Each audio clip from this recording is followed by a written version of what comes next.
Good afternoon. Sorry to interrupt that live shot, Kristen. As you've all seen this morning, the President secured a dramatically improved trade agreement with the Republic of Korea, continuing to fulfill one of his key campaign promises to the American people. Since the United States-Korea Free Trade Agreement, commonly referred to as KORUS, went into effect in 2012, the U.S. trade deficit increased by 70% from $6.3 billion to $10.7 billion. Through negotiations to improve KORUS, the U.S. Trade Representative has secured changes that will reduce the trade deficit and ensure that KORUS is a good deal for the prosperity and the security of the American people. This is a big deal for the American automotive industry. It's a big deal for our parts manufacturers. It's a big deal for our pharmaceutical companies, and ultimately it's a big deal and a major win for American workers and American businesses. Continuing on the economic front, the fourth quarter GDP numbers were revised up to 2.9%. This reflected strong consumer spending at the end of the year and increased investments from American businesses. According to Market Watch, hiring is strong, unemployment is low, and recent tax cuts are putting more money in people's pockets. Accordingly, the U.S. is likely to grow even faster this year than it did in 2017. The Council of Economic Advisors released a report today on the economic benefits of expanded infrastructure investment, estimating that the President's plan would deliver employment gains and increase GDP growth. With that in mind, the President will be traveling tomorrow to Richfield, Ohio, to deliver remarks on his infrastructure initiative before an audience of local workers.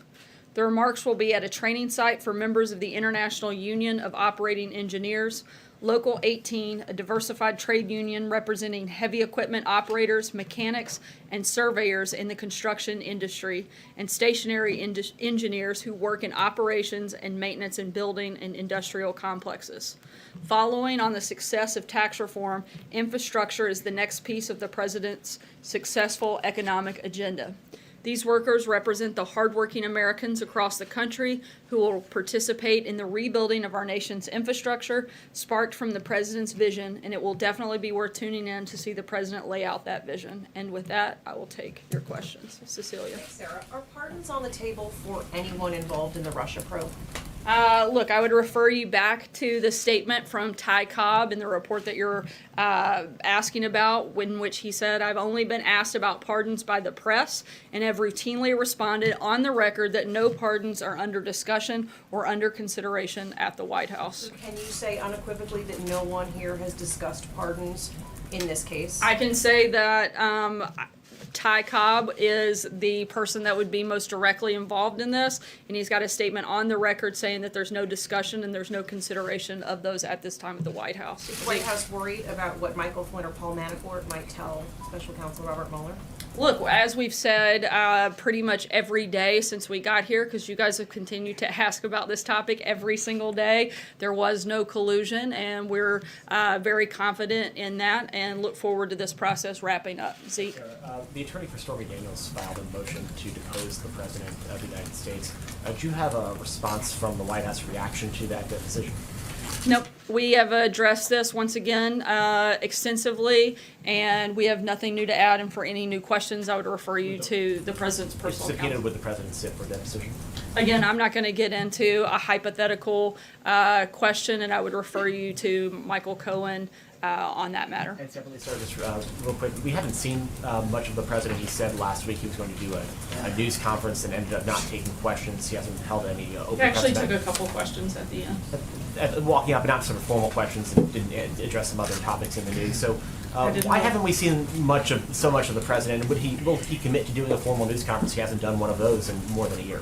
Look, the President's got a major speech tomorrow. He's been incredibly active all week long. We've taken major actions in trade negotiations, as well as expelling intel officers from Russia out of the country this week. There have been a number of major things that the President has taken action on and been engaged on. He's given a major speech tomorrow. I'm sorry? Is he too busy to take questions from the press, or? Look, we take questions from you guys every day in a number of different formats, and right now I'm standing up here taking questions from you, which I did yesterday, which Raj did on Monday, and the president's speaking directly to the American people tomorrow. Phil. Yeah, Sarah, the president has said that Michael Flynn is a good man. He's also said that Paul Manafort is a good man. And I'm wondering if the president believes he has the right to use the power of his office, the power to pardon, to protect them from what he might see as unfair punishment down the road. Does he believe he has that right? Look, I would refer you back to Cobb's statement that there's not discussion or consideration of that at this time. So there would be no reason for me to have had a conversation with the president about that, because that is not being currently discussed at the White House. It wasn't about that, though. It was whether he believes he has the right to use the power of his office. The president has the authority to pardon individuals, but you're asking me about a specific case in which it hasn't been discussed, so I would not have brought that up with him. John? Thanks a lot, Sarah. It's the president who has the power of the pardon, not Cobb. So has the president... Which is what I just said to Phil. Well, not exactly. You talked about Cobb's statement. It's the president who has the power of the pardon.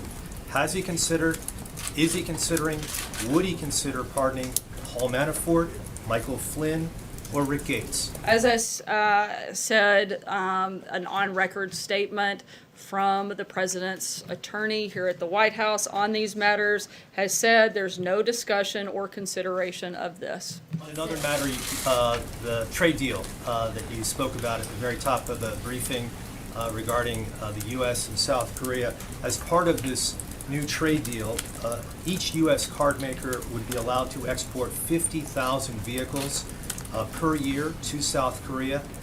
It's right now capped at 25,000.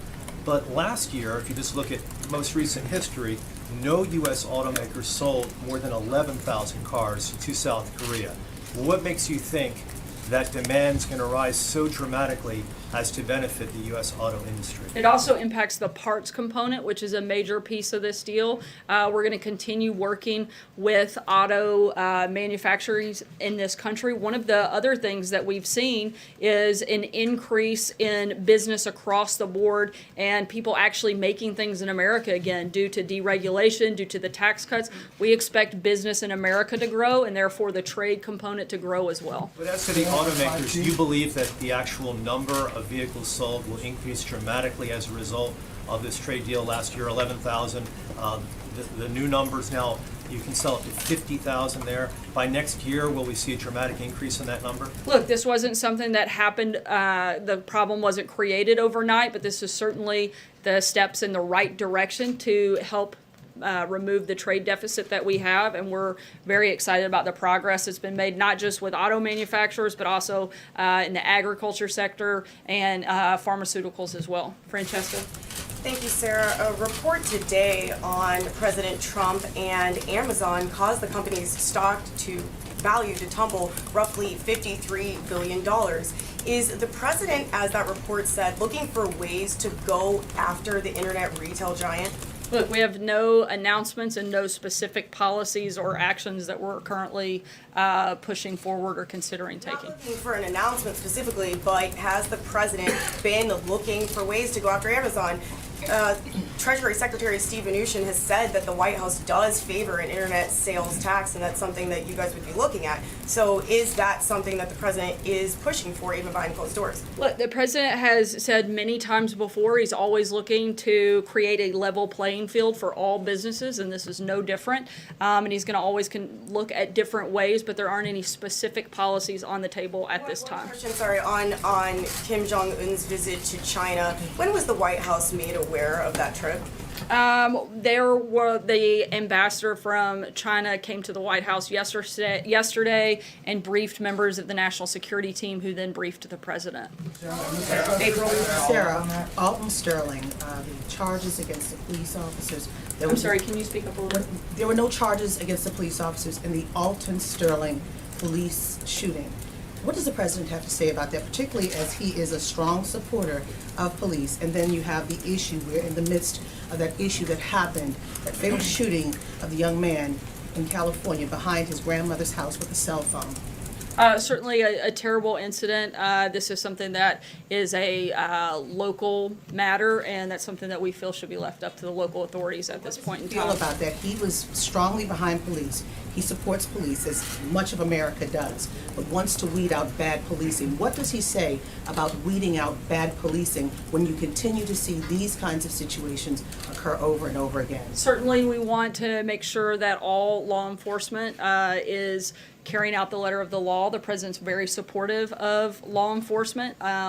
But at the same time, in these specific cases, in these specific instances, those would be left up to local authorities to make that determination, and not something for the federal government to weigh into. One more large Sorry, I'm case. gonna Wait a keep minute, going. there's one more large case that's still lingering. Sorry, I'm- Eric Garner, that cried out 11 times, "I can't breathe." His mother is still looking for something, an indictment of the police officers in New York. Does the president, has he asked them what's the status? Is it going to, if something's going to happen, what?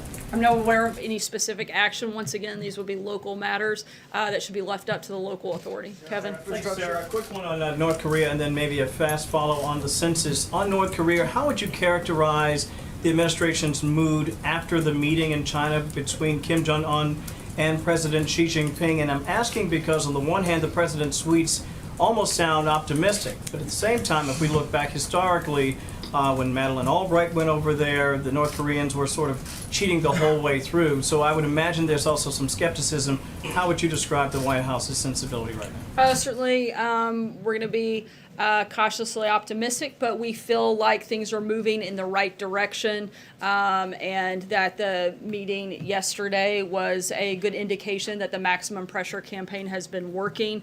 You saw him leave for the first time to since becoming the leader of North Korea, leaving his country for the first time for that meeting, and we consider that to be a positive sign that the maximum pressure campaign is continuing to work, and we're going to continue moving forward in this process in hopes for a meeting down the road. By the end of May, by the way, we were talking about May. Is that still sort of the goal, right? Certainly, we would like to see this. Obviously, this is something of a global importance, and we want to make sure that it's done as soon as we can, but we also want to make sure it's done properly, and we're working towards that goal. As we've said before, the North Koreans have made that offer, and we've accepted, and we're moving forward in that And on the process. census, I was going to ask about U.S. Code Title 13, 221. It effectively says that you can be fined if you don't answer the census truthfully. Now, no one's been fined, dating back to 1970. Would the White House support the idea of finding individuals that don't answer the census or fail to answer it honestly? Look, the goal is to have data that we can use for specific things, and we think that having accurate data is important. I'm not aware of a mass campaign to start fining individuals, but we certainly want people to follow the law, and we want them, whether it's the census or anything else, people should follow the law, and the law should be enforced. Kristen? Thank you. Cobb Statement deals with the president, so I want to just ask you very specifically, did the president direct John Dowd to talk to the attorneys of Paul Manafort and Michael Flynn about potential pardons? I'm not aware of any conversations of that nature at Did the all. president have a reaction to these revelations in the New York Times? Again, Did you ask him specifically? I did not talk to him about it specifically, but again, I've been in a number of conversations. It's never come up. And Ty Cobb, who would be the lead representative for the White House on these matters, has also gone on the record to discuss and declare that these conversations haven't And taken let me place. just follow up with April quickly, if I could. You said these are local issues. And with respect, this seems to be an issue that the entire country is grappling with. These tensions between communities of color and police departments. Does the president not need to show leadership on this issue? Look, we certainly, when the president has talked about a number of issues, we want to find ways to bring the country together, certainly not looking for any place of division. I think you've seen that in the policies that he's put forward. He wants to grow the economy, he wants to do that for everybody. He wants a better America for every American, and that's been a repeated thing out of this White House. But when it comes to the authority to on the rulings that have taken place in the last few days, those are things that have to be done at a local level, and they're not federal decisions at this point in There time. are a lot of African-American moms all across the country feel as though their sons are dying. So doesn't the president feel like he needs to do something about that? I think we should do every single thing we can, every single day, to protect the people of this country. I think the president, whether they're black, white, Hispanic, male or female, rich or poor, we look for ways to protect the individuals in this country, particularly children. That's why you've seen the president take an active role over the last several months in school safety and looking at ways. We want to do that across the board, whether a kid is in a school, whether they're at home, no matter where they are in this country, kids should feel safe. And that's why this president has focused on safety and security as a big part of the priorities of this administration, both through securing our borders and stopping the flow of drugs, stopping the flow of gangs, stopping the number of school shootings by the Stop School Violence Act, the background system. I'm not saying it's perfect, and until every child is safe, we can always do more, and we're going to show up every day for work trying to do exactly that. Peter? Sir, a federal judge in Maryland has refused to throw out. I'm sorry, I couldn't hear the A first federal part. judge in Maryland has refused to throw out an emoluments claims against the president, saying that Washington and Maryland have the right to sue, standing to sue. Wondered if the White House might have some comment on that case. Can't comment on ongoing litigation. We'll have to keep you posted on that. Steven? Quick one on North Korea, and then if I might on something else. You told us last night of a personal message that Xi Jinping had for President Trump. What was in that message? Again, it was a personal message. We feel like we've made significant progress, and we're going to continue moving forward in this process. I don't have anything to add at this point beyond that. Quick question on Stormy Daniels and the lawsuit that was offered overnight, or the motion that was made overnight. You've said that you've addressed these issues extensively. You said it in response to Zeke today, but you haven't answered the substantive question about whether the president was aware of the $130,000 payment that was made under an agreement in which he is explicitly named to keep Stormy Daniels silent. Can you answer that question? You were asked 3 weeks ago today and said you weren't aware. Are you aware now? Look, the president has denied the allegations.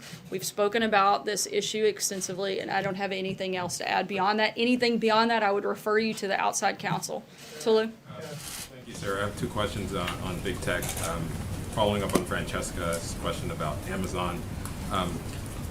The report earlier this morning said that the president is, quote, obsessed with Amazon and its CEO, Jeff Bezos. Have you ever heard the president talk about Amazon?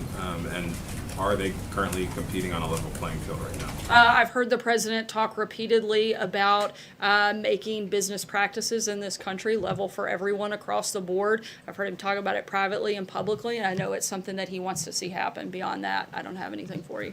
Richard?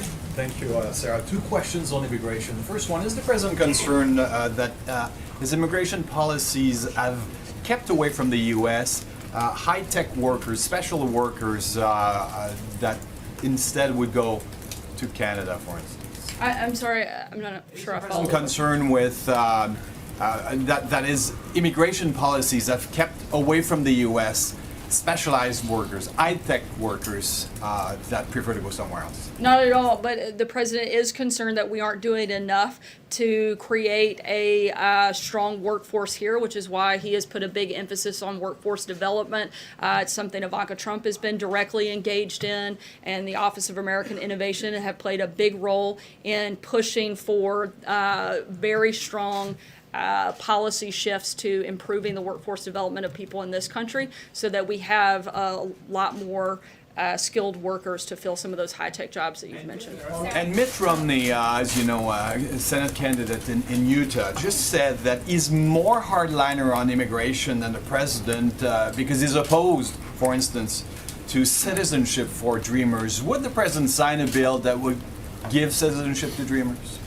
Look, we've put out a number of solutions to fix the DACA problem. Democrats have shown their unwillingness to do so and that they want to use DACA recipients as political pawns instead of actually fixing the problem. We'd love to come up with a long-term solution. If Democrats decide to show up for work and be part of that process, we'd love to do that. I'm going to take one last question. Trey? Thanks, Sarah. Two quick questions for you. On sanctuary cities, following the president's tweets today, Is he encouraging other cities or counties to join this larger DOJ lawsuit against the state of California? Look, the president is encouraging people to follow federal law. There's a reason that we have laws in this country, and he expects that individual cities and states should follow the federal law. And if I could ask you about the president's former lawyer, John Dowd, are there any actions that Mr. Dowd took while he was serving the president that President Trump was uncomfortable with? I'm sorry? Were there any actions that John Dowd, the president's former attorney, took while he was serving President Trump? The president No, I'm Trump not was aware of any uncomfortable with? specific actions. Thanks so much, guys.